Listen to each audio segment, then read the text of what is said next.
शिवोहम।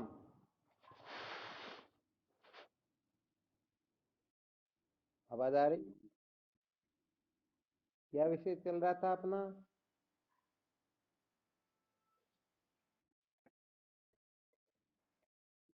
हाँ शिवम, क्या विषय चल रहा था?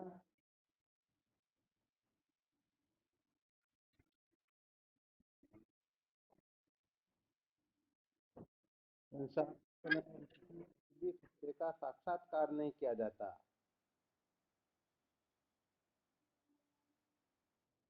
ये विषय चल रहा था ना।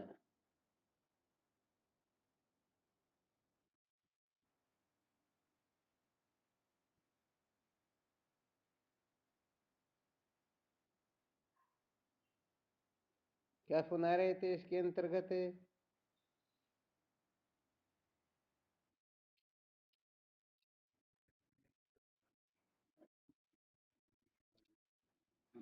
अच्छा।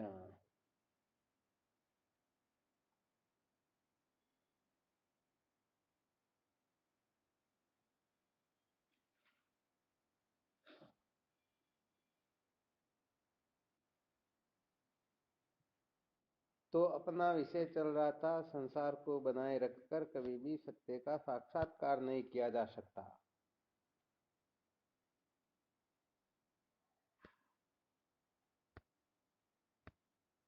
कल क्या सुनाया था इसके अंतर्गत?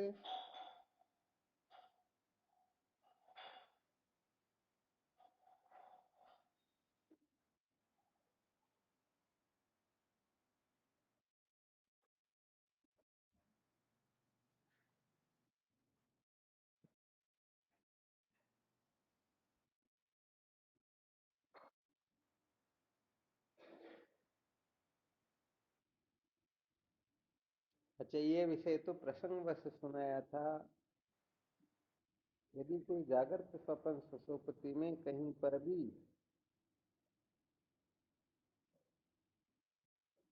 आग्रह कर बैठे, तो इस आग्रह की पहचान क्या है? अर्थात जो जागृत में आग्रह करके बैठते हैं उनकी क्या पहचान है, जो स्वप्न में आग्रह कर बैठते हैं उनकी क्या पहचान है, और सुसुप्ति में आग्रह कर बैठते हैं उनकी क्या पहचान है?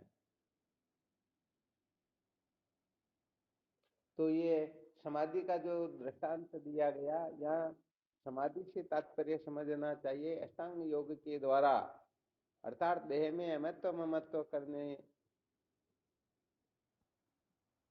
देह में अमत्व ममत्व करके जो समाधि सिद्ध होती है उस समाधि से समझना चाहिए। जिस समाधि में क्रिया चेष्टा की आवश्यकता होती है, अर्थात क्रिया चेष्टा के द्वारा जो समाधि होती है, वह समाधि और सुषुप्ति, उनमें कोई अंतर नहीं होता है। वरना वेदांत की जो समाधि है, जिसे सहज समाधि कहते हैं या ब्रह्माकार वृत्ति होती है, वह बड़ी विलक्षण होती है, जिसमें किसी प्रकार की क्रिया कार्य की या कर्तव्य आदि का विधान है ही नहीं, बल्कि जिसमें समस्त कर्तव्य त्यक्तव्य प्राप्तव्य भोक्तव्य का वाद हो जाता है, उस समाधि का यहाँ पर वर्णन किया जा रहा है। तो वह समाधि और ये समाधि रात दिन का अंतर होता है, ठीक है ना। ऐसा समझो जो एक देह में एक अंतःकरण में अमता ममता करके जो समाधि की जाती है, वह समाधि देश काल में उत्पन्न नष्ट होने वाली होती है। क्या होती है? किसी देश में उत्पन्न होती है, किसी काल में नष्ट हो जाती है। बाकी सहज समाधि जो होती है वह न बनती है न बिगड़ती, वो तो जू की त्यों होती है। कहते हैं ना, निमेषार्धम न तिष्ठन्ति वृत्तिम ब्रह्ममय विना, यथा तिष्ठन्ति ब्रह्माद्या सनकाद्यास का दय। एक निमिष मात्र भी सनकादिक ऋषि जो ब्रह्मवेता महापुरुष हुए, वो एक क्षण के लिए भी, आराम समझ में?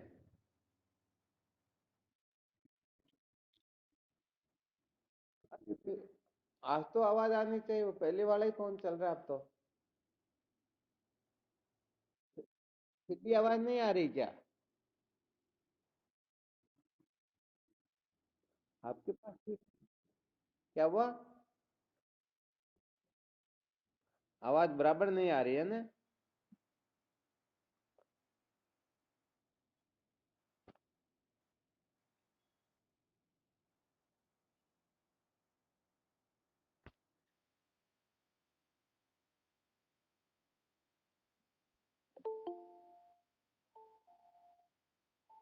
हाँ शिवोहम। अब तो आ रही स्वामी जी।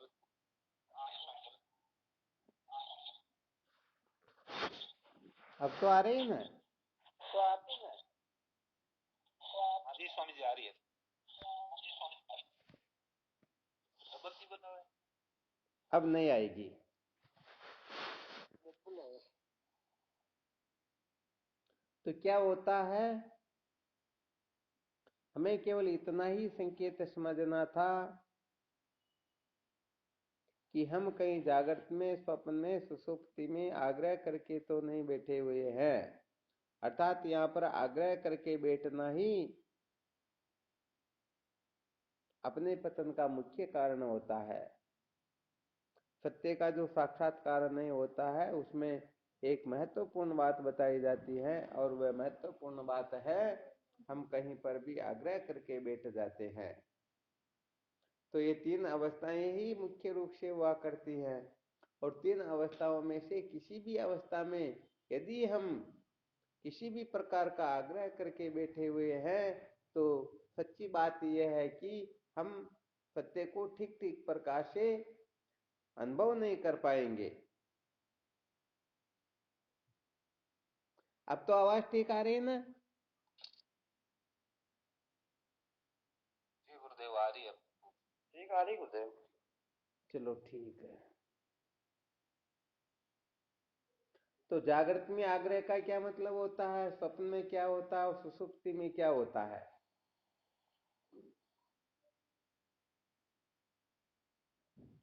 कैसे समझना चाहिए कि इसने जागृत में आग्रह करके रखा या स्वप्न में अथवा सुषुप्ति में?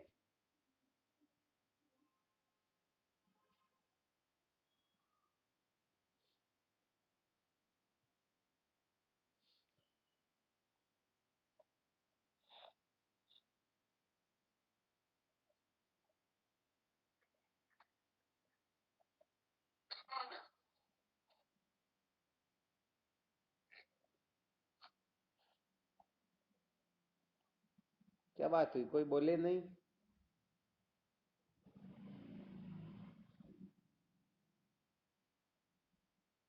शिवोहम। हाँ प्रणाम स्वामी जी। हाँ, कोई बोले नहीं, क्या बात हुई? कब समझना चाहिए कि हम उसको महत्व दे रहे हैं, उसको महत्व नहीं दे रहे हैं? कैसे इसका पता लगे?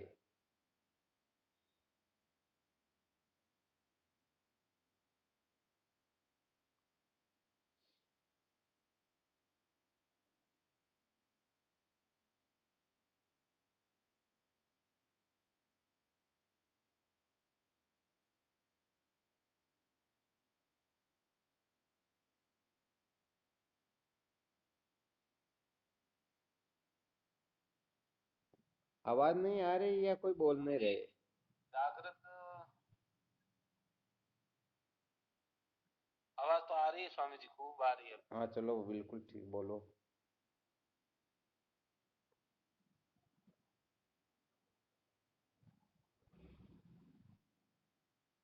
जागृत में तो ये जो महत्व बुद्धि है, हाँ, बहुत बहुत अच्छी बात इसके है। बिना हम नहीं रह सकते हैं, इसके बिना हम नहीं।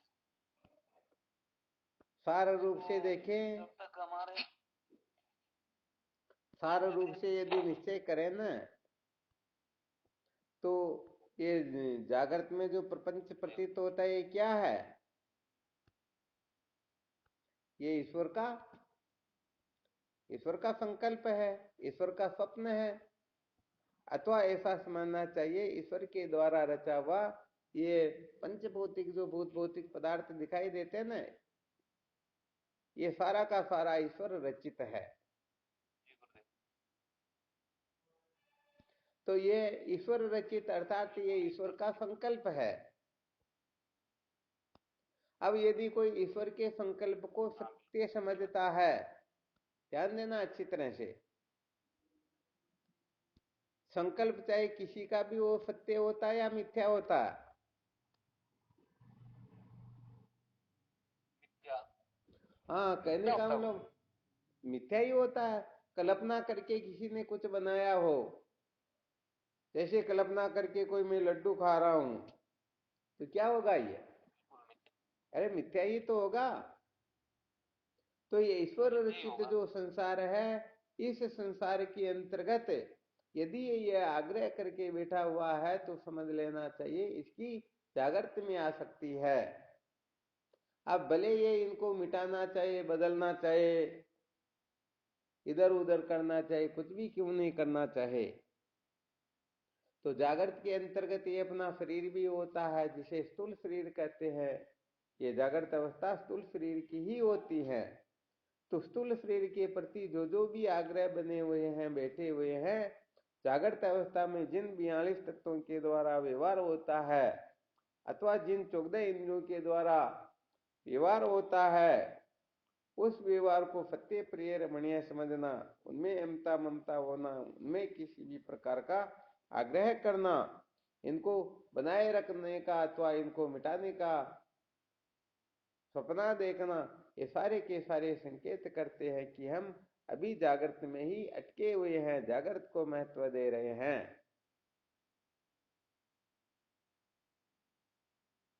तो इंद्रियों के द्वारा जो कुछ भी व्यवहार होता है ना, यदि उस व्यवहार को हम महत्व देते हैं तो समझो हम जागृत में अटके हुए हैं। और स्वप्न के अंतर्गत यदि मनोराज्य को महत्व देते हैं तो क्या है, समझो हम स्वप्न में अटके हुए हैं। ज्यादातर संसार में लोग मनोराज्य में ही तो अटके होते हैं। आ रहा ना अच्छी तरह से समझ में? पहले वो सोमसर में पितु कथा सुनाई थी एक बार। हाँ, तो अंत में कहने का मतलब वो जैसे लात मारता है, वो घड़ा फूट जाता और सारा का सारा आटा उसके ऊपर गिर जाता। तो बेचारा छोटी सी चीज से कल्पना करना शुरू करता और अंत में उनके बच्चे हो जाते, घर वाली कहना नहीं मानती, लात लगाता। तो सपना ही तो देख रहा, कल्पना ही तो कर रहा था। ये जो मेरे पास में घड़ा भर गया आटे से, हाँ, इसको मैं बेच करके अंडे लाऊंगा, अंडों को बेचूंगा, फिर और अंडे, फिर मुर्गियां होगी, ऐसे करते करते बहुत पैसे हो जाएंगे। जब बहुत पैसे हो जाएंगे तो इन सबको बेच करके फिर बकरी लाऊंगा, फिर बहुत सारी बकरियों को मिला करके एक साथ बेचूंगा, उससे पैसे आ जाएंगे, उससे फिर मैं भैंस खरीद दूंगा और फिर भैंस का काम करूंगा, फिर बहुत सारे रुपए हो जाएंगे तो बंगला बनाऊंगा, मैं लखपति करोड़पति बन जाऊंगा। और फिर कोई ब्राह्मण आकर के मेरे को कहेगा नहीं नहीं मेरी कन्या तो इसे ही दूंगा, ये लखपति है, ये बहुत अच्छा है, बड़ा बंगला बना रखा, ऐसा वैसा। और फिर जबरदस्ती मेरी शादी करवाएगा, फिर मेरे बच्चा होगा, उसका नाम मैं सोम समय रखूंगा। और फिर एक दिन क्या होगा कि वो बच्चा रो रहा होगा, मेरी पत्नी कुछ काम कर रही होगी, तो मैं उसी आवाज लगाऊंगा, अरे बच्चा रो रहा, पहले इसको संभाल। एक बार कहूंगा, दो बार कहूंगा, तीसरी बार वह सुनेगी नहीं तो मुझे गुस्सा आ जाएगा और मैं उठ करके जाऊंगा, एक लात लगाऊंगा काम करती हुई की। तो जैसे ही लात लगाता तो वो तो संकल्प मात्र था, कोई सत्य तो था नहीं। तो लात थोड़ी जबरदस्त लगती तो घड़ा पूरा का पूरा फूट जाता और उसमें जितना भी वो आटा था सब उसके ऊपर ही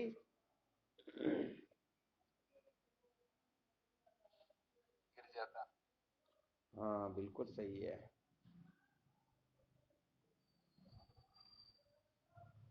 तो देखो भाई, जब तक हम जागृत व स्वप्न में कहीं पर भी आग्रह करके बैठे हुए हैं, इनमें महत्व बुद्धि करके बैठे हुए हैं, तब तक सचमुच में विवेक जैसा जागृत होना चाहिए वैसा जागृत होता ही नहीं। और विवेक के जागृत हुए बिना फिर हम जैसे संसार अरण्य में भटक रहे थे वैसे ही भटकते ही रहेंगे। ठीक है ना?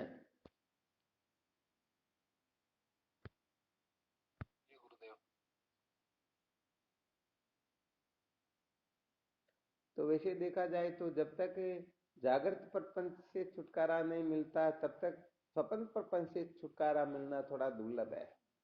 क्योंकि ध्यान रखना, ये अवस्थाएं जो जो जैसे जागृत, स्वप्न, सुषुप्ति, तो बताओ तुरीय अवस्था के सबसे नजदीक कौन सी अवस्था है?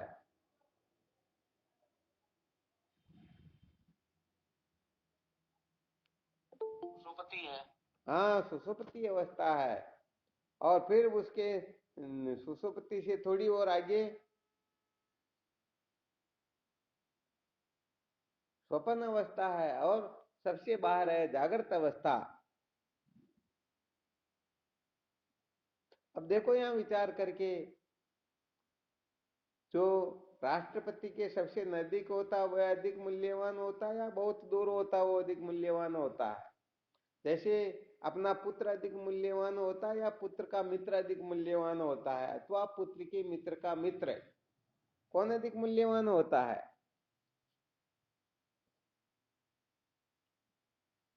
होता है। तो भाई यहां पर कहने का मतलब जो मूल्यवान वस्तु है वह अपने को, या वहां से ऊपर उठना थोड़ा मुश्किल होता है, वो मुश्किल से छूटती है। जैसे पहले एक संकेत किया था, किसी को पहाड़ भी नहीं दिखाई दे रहा हो तो पहाड़ के ऊपर कोई गौ माता समझो चल रही हो, वो दिखाई देगी क्या?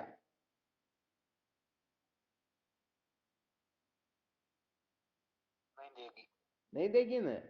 तो यहाँ पर कहने का मतलब जो जागृत अवस्था से छुटकारा प्राप्त नहीं कर सकते उनके लिए स्वप्न बहुत मुश्किल होती हैं, और सुषुप्ति तो उनके लिए असंभव ही होती है, क्योंकि यह ज्ञान कितना सूक्ष्म है जिनकी हम कल्पना भी नहीं कर सकते हैं।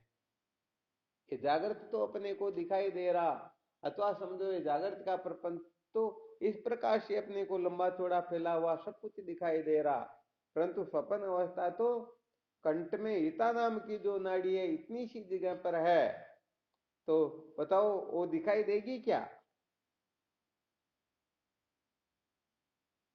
नहीं दे सकती, वो तो बहुत बड़ी गजब की है। इसलिए कहने का मतलब जागृत अवस्था पर विजय प्राप्त करने का मतलब ये अपना जो देह है, इंद्रियां आदि जो है, इन पर विजय प्राप्त करना, और स्वप्न पर विजय प्राप्त करने का मतलब मन पर विजय प्राप्त करना, और सुषुप्ति पर विजय प्राप्त करने का मतलब बुद्धि पर। तो जो जानकारियों से ऊपर उठ जाते हैं, जो भावनाओं से, कल्पनाओं से ऊपर उठ जाते हैं, जो करने धरने के चक्कर से मुक्त हो जाते हैं, समझो वे ही जागृत स्वप्न सुषुप्ति से ऊपर उठे हुए हैं। जो इनसे ऊपर उठते हैं सचमुच में उनके हृदय में ही ये ब्रह्म विद्या प्रकट होती है, उनके हृदय में ये ब्रह्म विद्या जागृत होती है।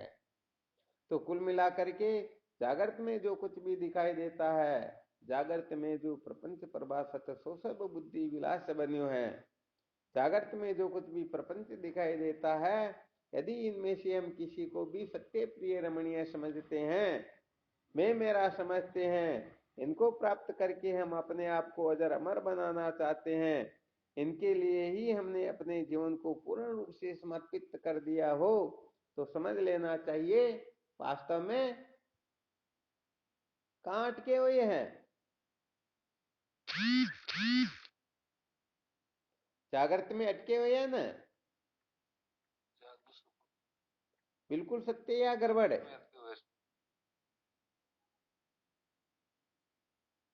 हाँ, तो कुल मिलाकर के जागृत में जो जो बंधन अपने को प्रतीत होता है, उस बंधन से यदि हम छुटकारा प्राप्त नहीं करते हैं, उस बंधन में बंधे रहना चाहते हैं, अथवा बंधन को मुक्ति समझ बैठते हैं, तो समझ लेना चाहिए हम अभी तक जागृत में ही उलझे हुए हैं।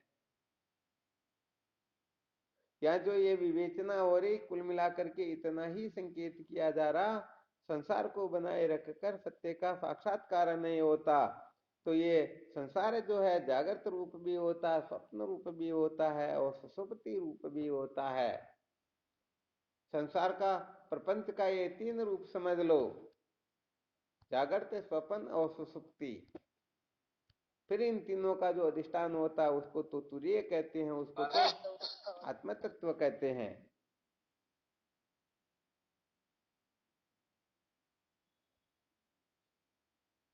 ठीक है ना?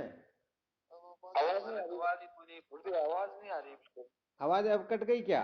आवाज नहीं आ रही गुरुदेव। हाँ बिल्कुल आवाज कटती गई, कौन नहीं बात है। चलो दूसरा चालू कर देते, अपने को क्या करना। हाँ शिवोहम, अब आ रही है?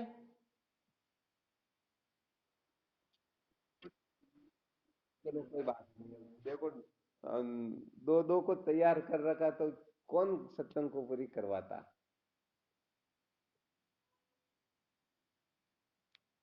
तो कुल मिलाकर के साधकों को इतना ही समझना है कि जागृत स्वप्न सुषुप्ति इसको ही प्रपंच कहते हैं, यही अविद्या है, यही माया है, यही अज्ञान है। यदि इनसे छुटकारा प्राप्त हो जाए तो समझो सचमुच में वह ब्रह्म विद्या का मुख्य अधिकारी हो जाए, अथवा समझो वो करीब करीब नजदीक ही पहुंच गया। क्योंकि जागर स्वप्न सुसुप्ति को मिथ्या समझ लेने के पश्चात भी, हाँ ये जागर स्वप्न सुसुप्ति जिससे से उत्पन्न होती हैं उसको हम ठीक तरह से जान करके उनका छेदन वेदन नहीं करेंगे तो ये तो समझो एक प्रकार से पत्तों को तोड़ना हुआ, ये तो एक प्रकार से वृक्ष को काटना हुआ, मूल तो जो की त्यों से सही है। तो यहाँ पर इतना ही समझ लेना अच्छी तरह से, ये जो जागर स्वप्न सुसुप्ति रूप जो प्रपंच दिखाई देता है, इस प्रपंच से यदि कोई छुटकारा प्राप्त कर ले तो निश्चित रूप से वह अज्ञान के बंधन से सदा सदा के लिए छुटकारा प्राप्त कर लेगा। अथवा समझना चाहिए ज्ञान से छुटकारा प्राप्त करने का वही अधिकारी है जो जागर स्वप्न सुसुप्ति के आग्रह से मुक्त हो गया हो। आ रहा है समझ में?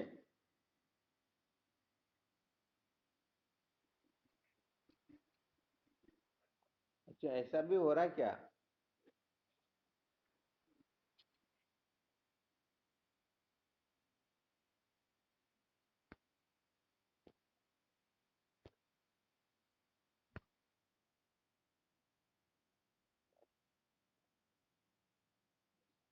अच्छा अब कैसे आ रही है आवाज?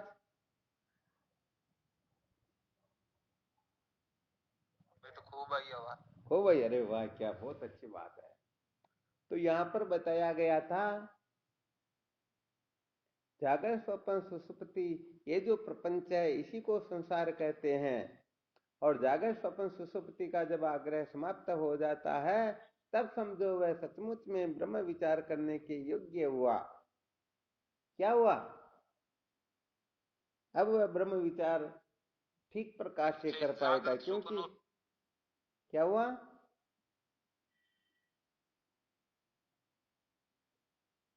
जागृत स्वप्न और सुषुप्ति तीनों से जो ऊपर उठता है वही ब्रह्म विचार करने का योग्य होता है। हाँ वो वास्तव में पूर्ण रूप से योग्य होता है, क्योंकि जागृत स्वप्न सुसुप्ति अभी बता दिया गया, जैसे जागृत ये, स्वप्न ये और सुसुप्ति ये, जिसमें पहले थोड़ा संकेत कर दिया गया यदि कोई समाधि के सुख में भी अटका हुआ है तो समझो अभी तक वह सुसुप्ति के चक्कर में ही है। आ गया समझ में?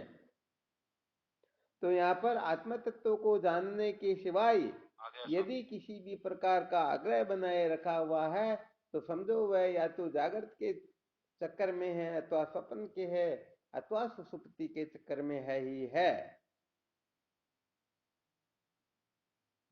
ठीक है ना? जी गुरुदेव।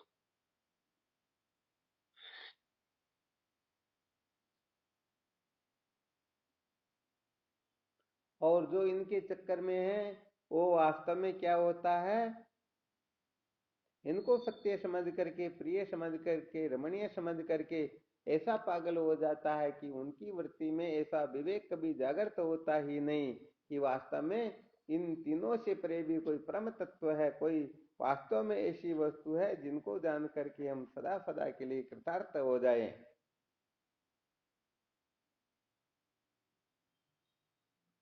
हो जाता ना प्राय ऐसा?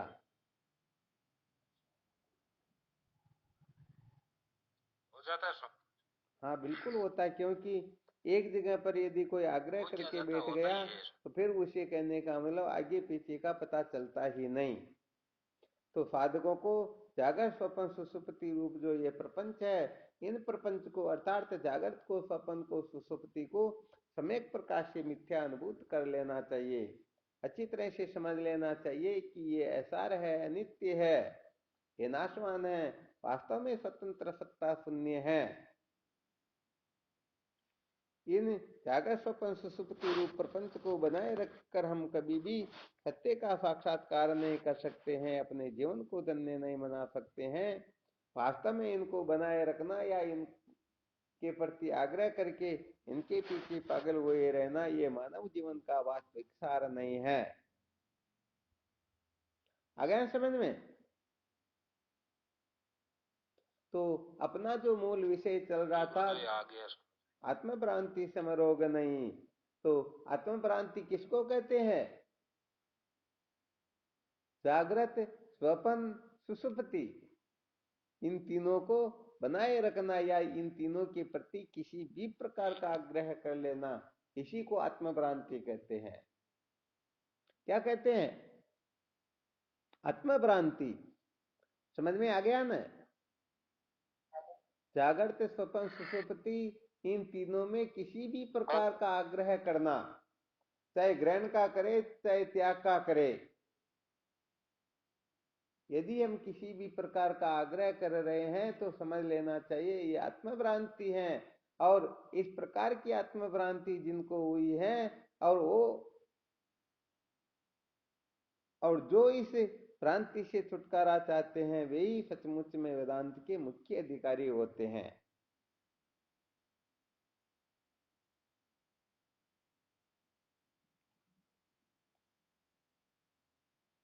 हाँ, अच्छी तरह निश्चय कर लेना। अभी नहीं है तो भी कोई चिंता नहीं करनी, आगे चल करके वो मुख्य अधिकारी हो ही जाएंगे।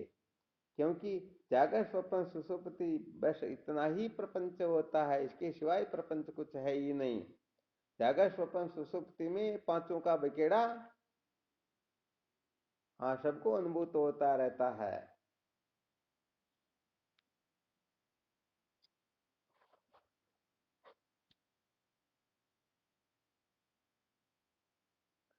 तो शायद इससे थोड़ा बहुत संकेत और मिल गया होगा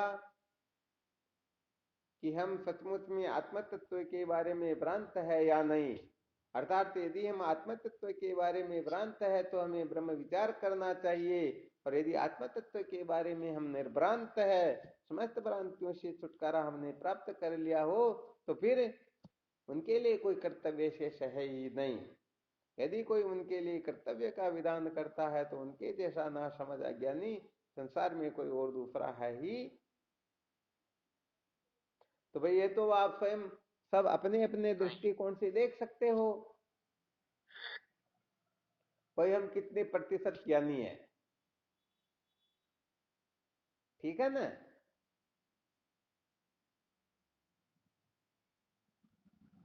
बात तो बिल्कुल ठीक है स्वामी जी, मनाया तो लगभग भ्रांति। हाँ, तो तो कोई करे बिरला तो ही क्या आदमी करे, रहा। वास्तव में है तो भ्रांति, हम अच्छी तरह से जानते हैं इनकी सत्ता ही नहीं है, परंतु फिर भी छूटते नहीं है। कितनी खतरनाक बात है। माया की ऐसी विलक्षण महिमा होती है कि इनका पार पाना बहुत ही दुर्लभ होता है। वरना विचार करके देख लो, वास्तव में जागृत, स्वप्न, सुषुप्ति, इसमें किसी की सिद्धि होती क्या? अच्छा, आवाज सबको आ रहे हैं ना अच्छी तरह से? हाँ तो रही है, कटकट आ रही है आवाज। कट कट के आ रही क्या? और दूसरा उपाय करे नहीं तो।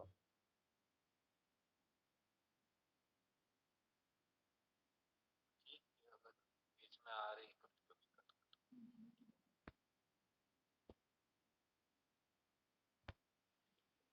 हाँ शिवोहम।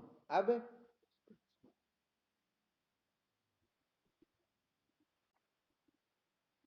अच्छा, अब भी साफ नहीं आ रही क्या? अब भी कट के आ रही है ना? ठीक बात है। अच्छा, वापस कट जाती क्या? हाँ तब दिक्कत है। नहीं, बिल्कुल एक अक्षर भी यदि कट जाए तो सच में गड़बड़ हो जाती फिर।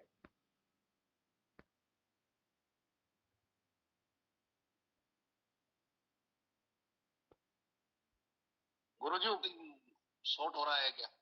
हाँ शिवोहम। अब तो आ रही ना आवाज? हाँ प्रणाम। चलो ठीक। अभी हाँ भाई। क्या प्रश्न किया था?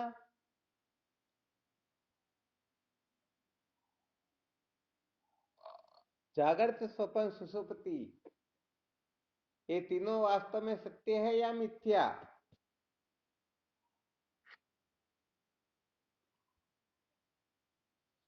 तो मिथ्या संकल्प है।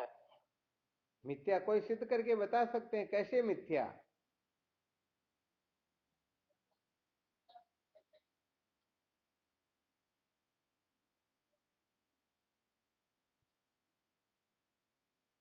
उनके तीनों व्यतिरेक है। कैसे समझाओ थोड़ा।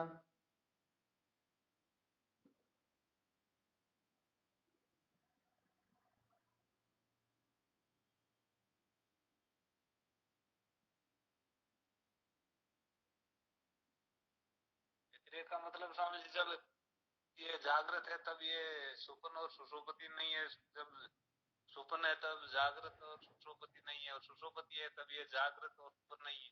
बहुत बहुत साधुवाद, बहुत बहुत धन्यवाद। बिल्कुल युक्ति युक्त बताया। फेरूलाल जी महाराज साहब की आवाज कट गई शायद, ऐसा लग रहा। बहुत अच्छा संकेत किया। ऐसे साधकों को सावधान रहना चाहिए।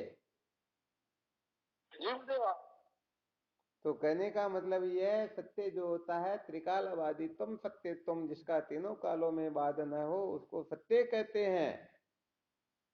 और ये जागर स्वप्न सुषुप्ति जो है, तीनों का ही बाध हो जाता है। जब जागृत होती हैं तब स्वप्न सुषुप्ति नहीं होती हैं, जब स्वप्न होता है तब जागृत सुषुप्ति नहीं होती हैं, और जब सुषुप्ति होती है तब जागृत स्वप्न नहीं होता है। तो इससे क्या सिद्ध हुआ? जागर स्वप्न सुषुप्ति ये तीनों ही।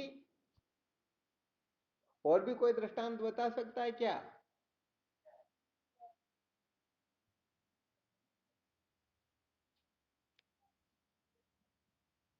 अच्छा, किसी को ध्यान में हो तो विचार सागर में एक न्याय आता है, उसको सुंद निस्पुंद न्याय कहते हैं। उस दृष्टांत से कोई जागर स्वप्न को मिथ्या करके बता सकता है क्या?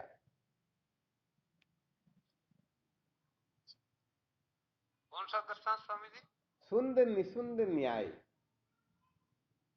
ये दोनों ही बहुत बड़े राक्षस हुए, और इनको मारने की किसी में सामर्थ्य ही नहीं थी।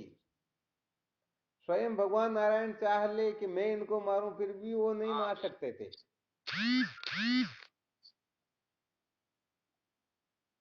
अच्छा, वे दोनों आपस में मरे वो? हाँ, आपस में लड़के मरे तो भले मर जाए, परंतु उनको जब वरदान दिया तब उन्होंने कहा हम किसी प्रकार से मरे ही नहीं, कोई हमको मार ही नहीं सके। तो कहा भाई ऐसा तो प्रकृति के विरुद्ध है, ऐसा जो वरदान दिया नहीं जा सकता। तो फिर आपस में उन्होंने सलाह करके ऐसा मांग लिया कि हमको संसार में हम आपस में लड़कर मरे तो भले मर जाए, परंतु दूसरा हमको कोई मार ही नहीं सके। उन्होंने सोचा हम तो आपस में कभी लड़ेंगे ही नहीं। अब वो बोले जीवों को पता ही नहीं, ये तो संसार है, यहाँ पर तो सब कुछ हो जाता है। तो उनको वरदान दे दिया। तो रोज लड़े। हाँ हाँ, आपस में। और उन्होंने इतना तांडव मचाया कि आखिर में फिर कला करनी ही पड़ी। उस समय फिर तिलोत्तमा की रचना की, और तिलोत्तमा ऐसी अप्सरा थी जिनको देखते ही, हाँ, कहने का मतलब सुंदर निसुंदर दोनों ही ऐसे खतरनाक देखते थे, परंतु तिलोत्तमा को देख करके दोनों का मन हो गया। वह तो सोचता कि मैं शादी करूं, वह सोचता कि मैं शादी करूं। भाई तो वास्तव में उनके झगड़ा सपने में भी नहीं हो सकता, ऐसा कोई कारण ही नहीं। परंतु जब दो के बीच में ये तीसरी आ गई तो क्या हुआ? आ रहा है समझ में? आवाज आवाज नहीं आ रही है स्वामी जी। आवाज कट रही होगी है ना? आवाज कट जाए तो फिर विषय का सत्य बात है। और तो समझ में आवाज चलो कल कोई और दूसरा उपाय करते आगे हैं। भी सुनी हुई है वो बात, तो समझ में आ रही है, पर चलो कल फिर दूसरा उपाय करेंगे, इसके बारे में थोड़ा और विचार करेंगे।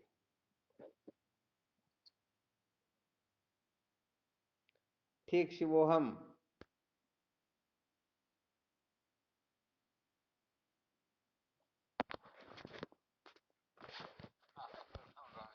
शिवम महाराज नमो नारायण।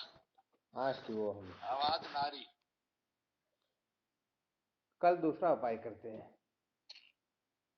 जो आ रही है ठीक है, आप समझाओ जो आई अच्छी बात।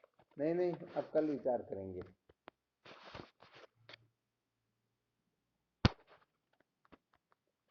कल क्या, वो आपकी इच्छा, जो आप।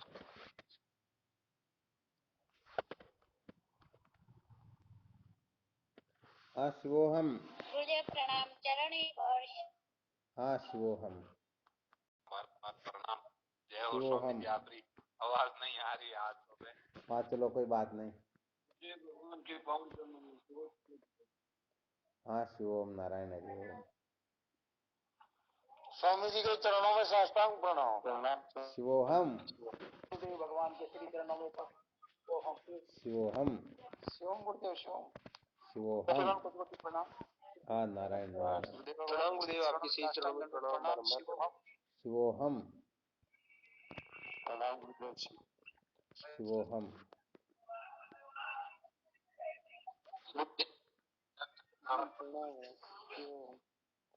शिवोहम। गुरुदेव को प्रणाम। शिवोहम। शिव